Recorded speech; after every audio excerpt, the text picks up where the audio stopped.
Hello and welcome. 2021 NFL football season is upon us. My name is Doug Shane, representing Bankster DFS, and this is the first in a series of videos I'm going to create from the Bankster University brand. It's our training series. This is NFL GPP strategy for the 2021 NFL season, and I say 2021 because sometimes the industry changes and sometimes our strategies change, and optimal ways to create lineups is going to change over time. And so this works for this year, for where we're at now, and hopefully going forward, we'll be able to adapt as needed.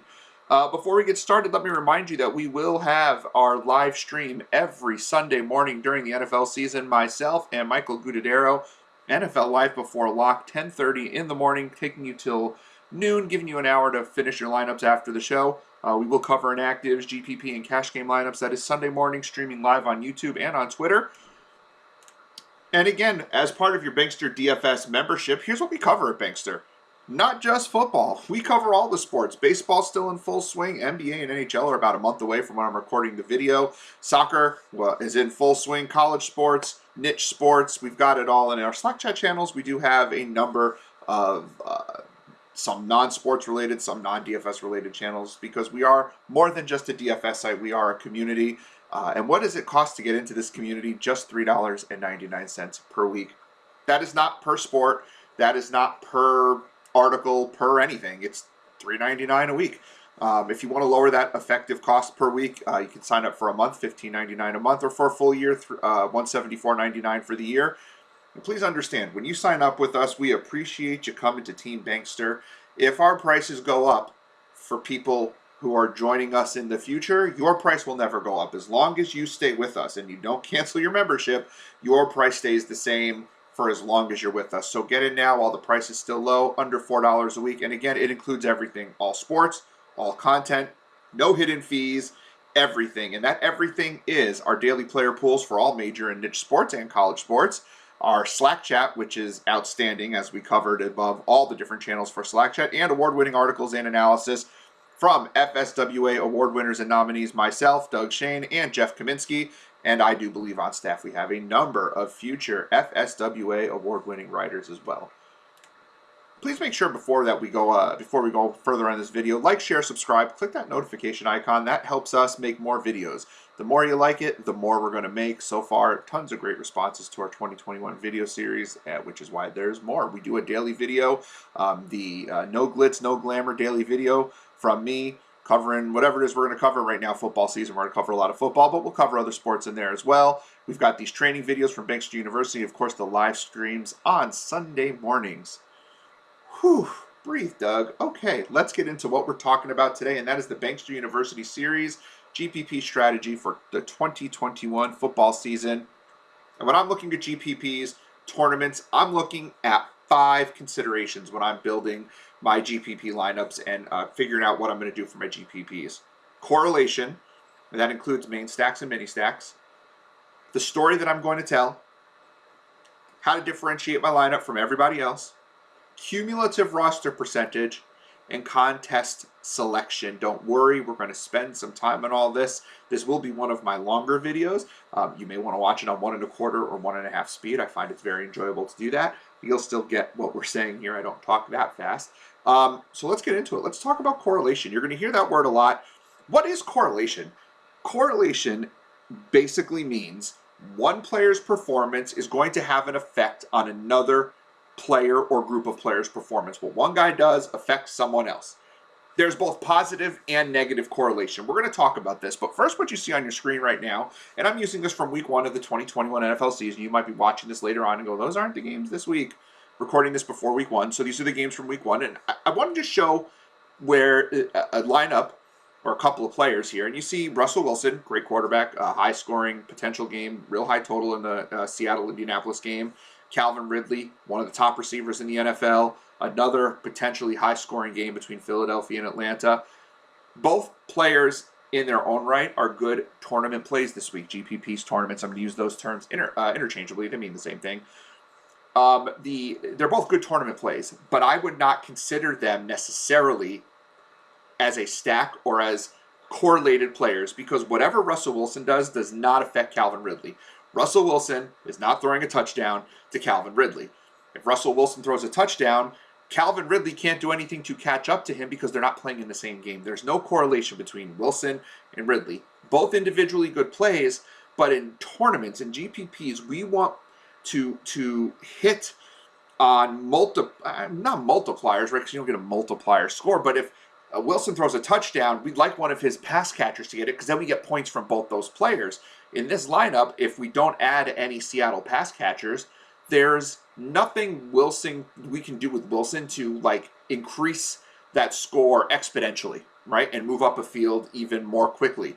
Wilson and Ridley can both have great games, and again, individually they might be great plays, but we want to catch lightning in a bottle in a tournament, and increasingly it's becoming necessary to catch that lightning in a bottle within games and with correlated players. So there's no correlation between these two players. It's neither positive nor negative. Nothing they do can affect each other. A negatively correlated stack is one like you see in front of me here. The Arizona-Tennessee game is another one that's expected to be fairly high scoring in week 1. Neither team has a particularly strong secondary, and it could be a shootout. But what you're seeing on the lineup here is I've stacked Tannehill, A.J. Brown, and Derrick Henry. Again, individually they all might be wonderful plays, but Ryan Tannehill and Derrick Henry are what I consider, and I think what the industry would consider, to be negatively correlated players. If Tannehill does something well, it's probably not going to benefit Derrick Henry. And if Derrick Henry does something well, it's not going to benefit Ryan Tannehill because Derrick Henry doesn't catch passes. If he gets 1 to 2 targets a game, we're lucky. Will there be the odd game where he catches three balls for 20 yards and a touchdown? Yep, it's going to happen at some point. Could be this week. But we like to also kind of play what's most likely to happen. And the way that Tennessee runs their offense, Derrick Henry doesn't catch passes as of now. There are running backs that can be correlated with their quarterbacks. Alvin Kamara and Jameis Winston, great correlation because Kamara, specifically when Michael Thomas isn't in the lineup, gets 10 targets a game. Well, if Winston dumps it off to Kamara, Kamara scores, both Winston and Kamara get the points. If Ryan Tannehill hands the ball to Derrick Henry, and Derrick Henry scores, Tannehill gets no points for that. Conversely, if Ryan Tannehill throws a touchdown to anyone other than Derrick Henry's not getting anything. And it's unlikely that Derrick Henry's going to be on the receiving end of that ball. We would prefer to grab a running back from another team because there's only so many touchdowns Tennessee can score, right? Even if they score 5 touchdowns, if it's 3 and 2, maybe they throw for 3 touchdowns and run for 2, and they all had a good game. Awesome. But they still didn't help each other in that fact. And yes, you could win a tournament with that, but you didn't give yourself the best chance. Sometimes, again, lightning in a bottle hits, and you get lucky with something like that. But you didn't get there because you did something right. You got there because you got lucky, because you really want to build that correlation into your lineup. Well, what does that look like? Let's look at what a correlated lineup looks like. Again, one of the more popular games on the slate today, this week, is going to be Atlanta and Philadelphia. And what I've done here is built a lineup that is highly correlated. If Matt Ryan throws a touchdown to Calvin Ridley, you're now going to get points from both Ryan and Ridley. Whatever Ridley does, Ryan's getting points for. And if Ryan throws the ball to Ridley's going to get the points and Ryan's getting the points. Now, what I've done is I've also thrown Devonta Smith in there on the other side of the game because the game looks like it's going to be a higher scoring game. It's projected at 48-ish points as of right now. I think the game will probably hit the over. And if Atlanta's scoring, well, what's Philly going to have to do to catch up? They're going to have to throw to catch up as well. Very unlikely that Philly's going to get there running the ball unless they take an early lead, which, again, we're going to talk about how we can build that into our lineups as well. But odds are, if Atlanta goes and jumps out to a lead or is scoring points, Philly's going to need to do the same thing through the air, and Devonta Smith's going to be a guy who does that. Ideally, in a larger field tournament in particular, but even in smaller field tournaments, if we're going to talk about field size later on, you want to try to get a stack with a quarterback and 2 pass catchers on his team and 2 pass catchers coming back from the other side.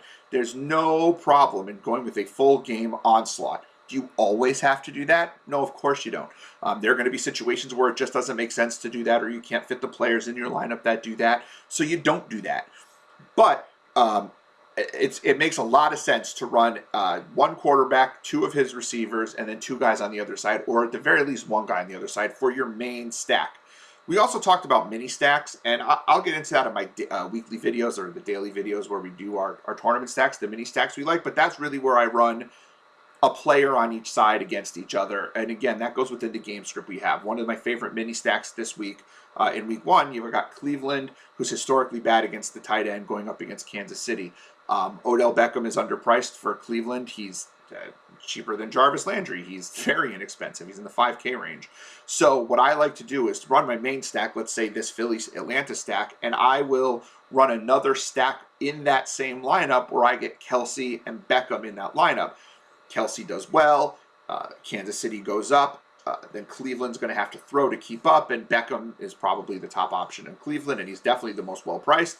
And so those guys can kind of play off each other. They're correlated in that game as well. So that's one thing we want to look at here is with those lineup correlations, make sure that the players that we're using can help another player and that their performance does affect another person's performance in a positive manner, and we get those guys in the same lineup. So that goes along with telling a story. Every single tournament lineup should tell a story. I don't feel this way for cash games. Cash games, our lineup doesn't have to tell a story. It just has to not suck, right, for us to cash. But in a GPP, we need to tell a story about our stack, about a game, so our lineup makes sense. So if we take a look here on our screen, right, we've got a story that we can tell. Minnesota, Cincinnati. It's going to be probably the most popular game of the week because Cincinnati is so not poorly priced, they're cheap. The Cincinnati players are very cheap for a high-volume passing offense. No receivers more than $5,200. So what we've got on the screen here, you see we've got Burrow, Cook, Higgins, and Boyd. So the story we're telling on this game is Minnesota takes a little bit of an early lead, which is likely, and they just try to shove it down Cincinnati's throat with Dalvin Cook. They're 3-point favorites, Minnesota. They are on the road, but, favorites tend to run the ball more often, and Dalvin Cook can also catch passes. So if Kirk Cousins is throwing a little bit, it doesn't take Dalvin Cook out of the game the same way it would take Derrick Henry out if it happened in Tennessee. So Minnesota takes a bit of a lead, and Cincinnati's got to play catch-up, right? They're a high-volume passing attack. They were the highest volume passing attack before Burrow's injury last year. They're super cheap in this case, and they're going to try to win the football game. And Burrow's going to throw the ball. Now, for me, what I'm going with is Higgins and Boyd. I'm not going with Jamar Chase. He has the case of the dropsies, though I think there's an avenue to use Jamar Chase. But in this lineup, the story you're telling is Minnesota, as the favorite, tries to grind the clock, win the game. Doesn't mean they're not going to throw it all, but Dalvin Cook's going to get you 20 touches, get in the end zone, and Cincy's going to play catch-up. This lineup tells a story. If your lineup doesn't tell a story and it doesn't make sense and it doesn't reflect the story you're trying to tell about a game, or the story doesn't work, change the lineup. Here's an example of that. So if we take a look at this lineup here, we've got Carson Wentz, DK Metcalf, and Tyler Lockett. They're playing in the same game. Now, if these are the only 3 players we use from the Indianapolis-Seattle game, what kind of story are you telling here? Because your lineup is telling me, what this lineup says is, all right, Carson Wentz is going to have a great game, but none of his pass catchers are. And somehow DK Metcalf and Tyler Lockett are going to have a great game without Russell Wilson having a great game. It doesn't make sense. Now, you can try to tell me, well, maybe Russell Wilson gets hurt. You're not playing for that. That's the bad story. Change that story, right? That's not a story that we want to tell. We want to tell a more realistic story. And you can't go, well, Carson Wentz was hurt, so he's going to get hurt. No, we don't. You don't tell the story of the injury, right? So, because it's not a realistic story. So for this kind of a lineup in front of you, you really would probably be better off getting 1 to 2 Indianapolis pass catchers, or you put Russell Wilson in there as your quarterback, and then throw another Indianapolis pass catcher or 2, Michael Pittman, Zach Pascal, Paris Campbell, all very well priced. Maybe throw Gerald Everett in there to continue the correlation for Seattle. I mean, there's a lot you can do, but this story doesn't make sense. If you think Indy's going to do really well, where are their pass catchers? And if you're like, well, they're going to run it, well, then why is Jonathan Taylor not in the lineup? Taylor, with Metcalf and Lockett, with Wilson as the quarterback, makes some sense if you're telling me that you think that Indianapolis is going to come out to an early lead and do the same thing we said Minnesota would do. Okay, I can buy that, given the game total and the fact that Indy is at home and Seattle's on the road in an early start game. You can convince me of that story, but you're not going to convince me of the story, and it's not a good story to tell that Wentz is going to have a great game, but none of his receivers will, and Metcalf and Lockett are going to have a great game, but not their quarterback. It's not a story that's going to win a tournament, and so you want to make sure your story makes sense. We also want to make sure we have some differentiation in our lineup. And so what do we mean by that? Well, we talk about chalk. Chalk is the higher owned players. It's the what is everybody else doing. We want to make sure that we do something a little bit differently, because if we have the same lineup as everybody else, it's going to be really hard to take down a tournament, especially on our own. Now, you might share a prize, which is fine, but, in the opening game Millionaire Maker here in week 1, first place in the Millionaire Maker only won $30,000. Now, is $30,000 awesome? Yeah. Is it $1 million? It is not, because so many people had the exact same lineups. Now, as it turned out, that was the nuts lineup, and nothing was going to change from that. But on a bigger slate, a 13-game slate like we have here in week 1, you can do a few things to differentiate your lineup. You want to make sure you have smart differentiation and not dumb differentiation. And we're going to talk about that here today. Again, on the screen, what you see is the lineup we showed before, the Cincinnati stack with the Dalvin Cook run back. This is going to be a very, very, very popular play, week 1, NFL 2021. It's a great stack. It's priced well, and a lot of people are going to go this route. And what's going to happen when you go this route is you're going to find that a lot of people's mini stacks are going to be similar too, because you're going to find that you can fit a Kelsey Beckham or a Adams Kamara, and then a couple of value plays, and there's only so many value plays. There's a number this week, but you're going to find a lot of Marvin Jones, a lot of Rondale Moore, a lot of Elijah Moore, a lot of Javonte Williams perhaps, or Chase Edmonds, and guys who are priced cheaply. And those lineups are going to start to look really similar. Well, how can we change the lineup? How can we differentiate even within this same game? And you don't have to go within the same game. You might just stack a completely different game.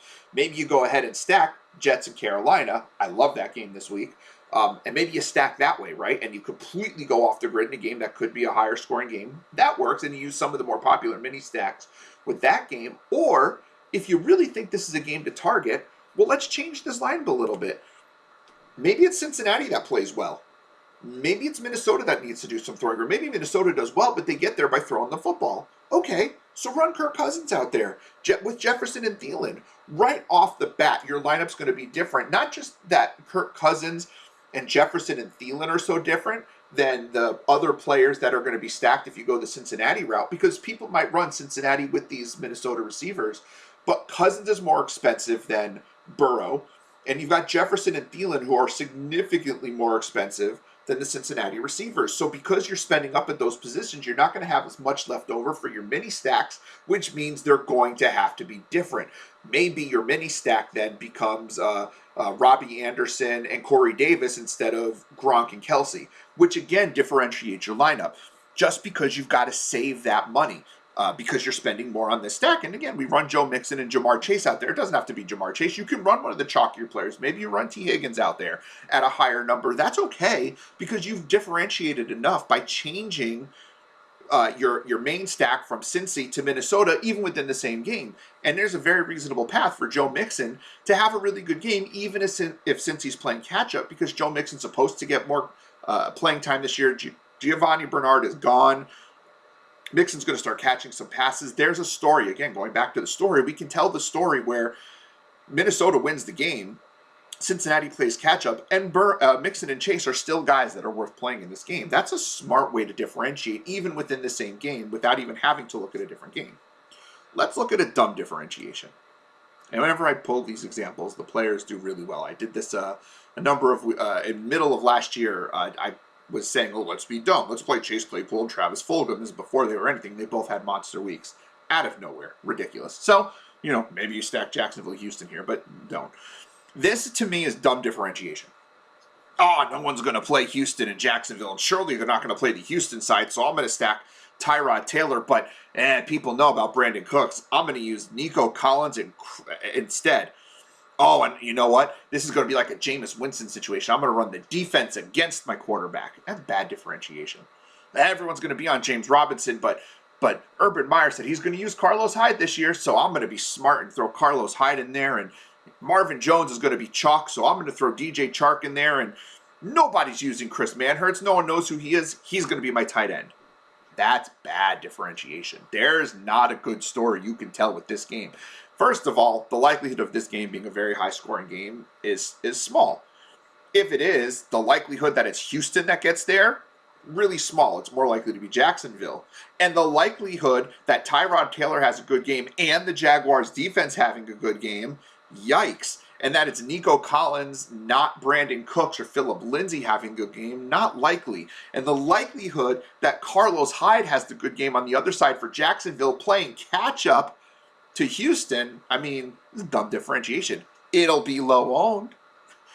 You won't see anyone on this lineup that's above 10% owned, if that, maybe 3% or 5%, except for maybe the Jaguars defense, a little bit more popular against a bad Houston offense. But like, what are you saying with this lineup? You're saying, I just want low ownership. There's ways to get around that. And how do we do that? Well, what we do instead is we look at cumulative roster percentage instead of individual roster percentage. Looking at, and what I mean by individual roster percentage is going, oh, well, that's a 40% owned guy. I can't have him on his team, on my team. Poppycock, of course you can. Of course you can have him on your team. But then you've got to find somewhere else to differentiate. You want your cumulative roster percentage, the roster percentage of all the players on your team, to ideally add up somewhere between 90 and 135%. So I've thrown a lineup together that I feel is a highly correlated lineup.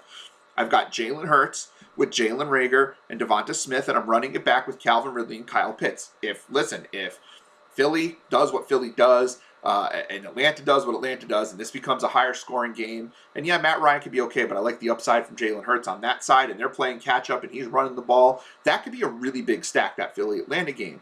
I've got enough money to run a Kamara Devontae Adams stack. Both are super high end players, tons of targets. They're highly correlated, right? Because even if New Orleans is down, they're going to throw the ball to Kamara, and definitely if Green Bay is down, they're going to throw it to Devontae Adams, and even if they're up, they love to throw to Adams. I don't really have to argue to use them.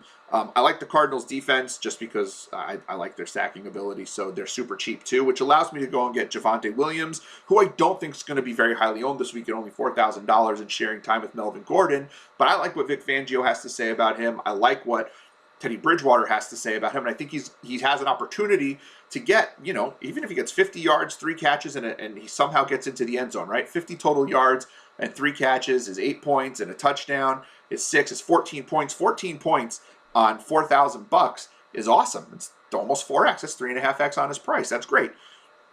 I also think it's going to be low owned. So what I did is I put some potential roster percentages on the side, which I think are approximately where these guys will be in tournaments. And you can see individually, Hurts at 15%, Kamara at 15%, Williams at 5%, Ridley at 20%, Reagor at 10%, Devonta Smith at 20%, Kyle Pitts at 20%, Devontae Adams at 20%, and then the Cardinals defense at 5%. I think those are reasonable approximations of where these guys are going to fall. They could be within a 5% range either way. But, what I'm basically saying is this Philly-Atlanta stack is going to be pretty popular. Kamara and Adams is going to be pretty popular. But Javonte Williams and the Cardinals defense aren't going to be as popular, and I think there's an avenue for them to be successful. And if you add up the total ownership rostered percentage for these players on your team, it's 130%. You are right in that sweet spot. Your lineup is going to be differentiated enough because the combination of those players might not be the combined other people's lineups that look like this are not gonna be as high as any individual player, right? It's the combination of players in your lineup that you're looking for. So you want to kind of get an idea of what percentage you think is going to be rostered for each player. Add it up in your head or calculator, piece of paper, as you are putting together your lineup, and you want to make sure that you don't have all 40% owned guys, because then you're going to sit there and have a 250% roster percentage, which you don't want. You don't want all 3% guys because you have a 60% roster percentage, and you probably have better options out there. So that's something we want to look at, is make sure that our cumulative roster percentage is in that sweet spot of 90 to 135%. And again, you don't have to just find those 1% guys. You can, but you don't have to. And I think that's an important thing to pay attention to. You can play some chalk. It's okay. Chalk is chalk for a reason, right? Last thing we want to talk about is contest selection. I want to win $1 million. You want to win $1 million. Neither of us are winning $1 million, like realistically. You are trying to beat 1.5 million people for that first prize of $1 million. It's really hard to do that. Not a lot of people are going to make big money on the Millionaire Maker. If you take a look at the very bottom of the screen here on the left-hand side, you see that first place, yep, is $1 million. Second place is only 1/5 of that. Third place is half of the second place. Fourth place is half of and it starts to go down to the point where you might not make a lot of money. And for this $5 entry, the min cash is only $8. So you've got to beat out a lot of people just to get to min cash. And what's going to happen, because it's 150 max entry, people are going to start throwing out some wild lineups. And roster percentage is going to spread out, and it's going to be really, really, really hard to make your lineup different enough to win a Millionaire Maker. Am I saying to not play the Millionaire Maker? No, of course not, especially at a $5 entry. You take your shots, take 5, 6, 8, 10, whatever you can afford, take the 150 shots. But if you go in thinking you're going to win the Millionaire Maker every single week, and that's the best way to build your bankroll, it's just not. Better way to build your bankroll is to look at a few things. What percentage of the field is getting paid? What's the minimum cash line? I would love that the minimum cash line is 2x or higher. I want to at least double my buy-in if I'm going to cash. Because I could go into a cash game and double my buy-in, and I don't have to finish in the top 20%, which a lot of the fields are going to pay the top 20%. You only got to finish in the top 50%. So why would I not play cash games? You're shooting for the big money, though, too, right? But even if you squeak by, you want to make sure that at least you get double your money. It's as good as a cash game. So one of the best values on the whole and in all of the industry is the $9 slant over on DraftKings. It's 2x min cash, 30 grand to first place, and you're only going up against 40,000 people, which is a lot better than 1.5 million people. It's 3% of that. You're cutting out 97% of the people you got to play. Yes, you could still roster multiple entries, 150 entries, and again. You want 150 entries means there's weird lineups are going to score high, and it's going to push up the top score, like the winning score of the Millionaire Maker, the winning score of a 150 multi-entry tournament is going to be significantly higher than a smaller field, single or 3 max or even 20 max, because when you're running a single entry, when you're running a 3 max, when you're running a 20 max, or I put an example of a $3 contest on the bottom, it's 396 players, 11 entry max.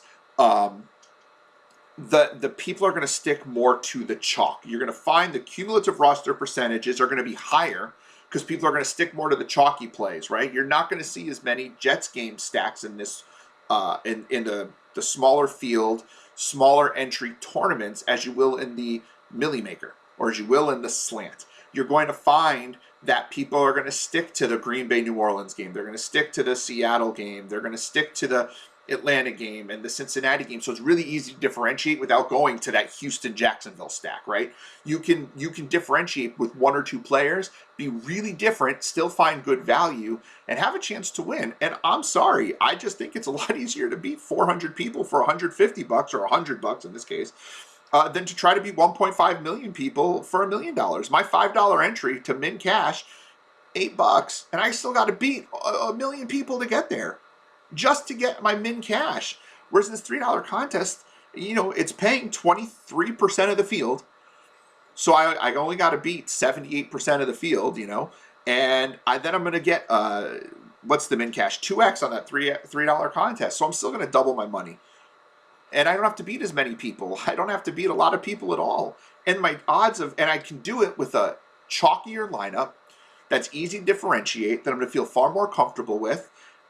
And I'm going to end up building my bankroll. I did it in baseball this year, and this is not about me patting myself on the back, but the second I stopped chasing that $40,000 first prize in the mini max and all these big tournaments, and I just started playing entries that the table setter, the $2 table setter had 300 entries. I won a few of those because they're just easier. And even if I didn't win, the payouts are also flatter. Take a look at second place on this $3 contest. It's $100 for first, $80 for second, $60 for third, $40 for fourth, or $50 for fourth, $40 for fifth, $30 for sixth. A higher percentage of the money is going inside that top 10, whereas you're already at 5% of the top prize in fourth place of the Millie Maker, whereas you're at 30% of the top prize at sixth place in the NFL $3 contest. So going from first to second, if you ever been in a tournament, a big field tournament where you're winning like $5,000 and then one play happens and you go from first to fifth and your $1,000 is now $30. And you're like, what the hell just happened? Well, that doesn't happen as much in these smaller contests. yeah, you might move down, but if you go from first to fifth, you went from 100 to 40, or from first to third, 100 to 60, you're still getting a larger percentage of your buy-in back. You're making more money in relation to your buy-in, even if you fall down a little bit in the tournament. And we want to build bankrolls, right? I would love for you to win $1 million, but I would love for you to see your bankroll go from $200 at the start of the football season, and at the end of the season, you got $1,000 in your bankroll, or you got $3,000, or you got $500, right? We want to make money.